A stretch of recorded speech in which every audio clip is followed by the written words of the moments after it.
Hello everyone, so my name is Usman Ayub of Let's Run Bristol, and today I'm going to be speaking to you guys about the Bristol rental market update, Article 4 further planning restrictions in Bristol, and also EPC changes. So guys, your average rent price in Bristol now is around £1,800 per calendar month. Your rooms to your studio flats range anywhere between £650 to £900 per calendar month. Then your one bedrooms are going between £950 to £1,200. Again, your two bedrooms are between £1,200 and £1,600 per calendar month, and then your three bedrooms properties are around £1,500 to £1,850. Of course, guys, your fours always go for more, so that's around £1,700 to £2,800. So these are local Bristol figures, and of course, guys, if it was a brand new property, then you would get a slight premium for it.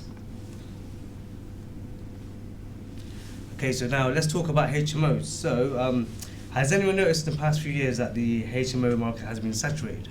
Can I get hands up? Great, so there is a reason to this, there's a few actually, but today I'm only going to touch on one subject. So in Bristol, there's actually 3,242 purpose-built student accommodation units, meaning that now, the students have capitalized and it's hard to obviously rent out your personal HMO. There seems to be an oversupply of HMOs already on the market. We're not achieving the same rental figures that we were once upon a time before, and landlords are increasingly reducing their rent prices. Okay, so Article 4 restrictions, so further planning restrictions in the wider range of Bristol. So the Bristol City Council ran a public consultation on new Article 4 directions for other parts of Bristol. So as you can see here, there's a list of proposed additional areas. So we've got Brislington, Frome Vale, Purdown, Southmead and Hallfield, and St George and Westbury Park. So guys, if you haven't got any properties in these areas, you will need to apply for planning permission before the 1st of January 2027. Okay, so my next slide, guys, is EPC changes, so upcoming energy efficiency regulations. So the biggest change here is from the 1st of October 2030, we must make sure all properties, including HMOs, are achieving EPC ratings of C or above. Now, your current legal standard right now is an EPC rating E, which means, we can rent out any properties at the EPC rating E or above. Now, there is another thing, so you got the minimum energy efficiency standards, which is MEES, and this was actually updated in January 2026. So the MEES legislation has been implemented to improve public health, reduce mold and damp issues, and to tackle food poverty within the rented private sector.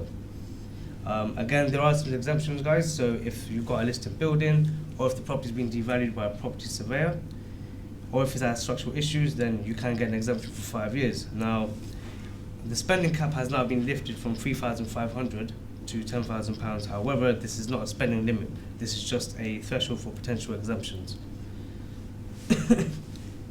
Invoices must be provided as evidence when applying for an exemption. So guys, if I was you, please do make sure you keep all your records, and if you've done any upgrades, and you must have records of that too. So just key points for landlords today. So please make sure, guys, by the 1st of October 2030, your EPC rating is of C or above. Again, if you've got any properties in these areas, Brislington, Frome Vale, Purdown, Southmead or Hallfield or St George or Westbury Park, then please apply for your planning permissions before the 1st of January 2027 if you would like to make a HMO. Again, guys, Bristol rents continue to rise due to strong demand in our city. However, the HMO shared accommodation has been impacted by the PBSA, which is the purpose-built student accommodation. And again, guys, so overall we're seeing a shift in rental markets in Bristol, increases in regulations with Article 4, and also you've got a significant upcoming EPC changes that landlords must prepare for. So guys, the main subject tonight will be the renters' rights. So this is actually a generational change from 1989, and thank you very much.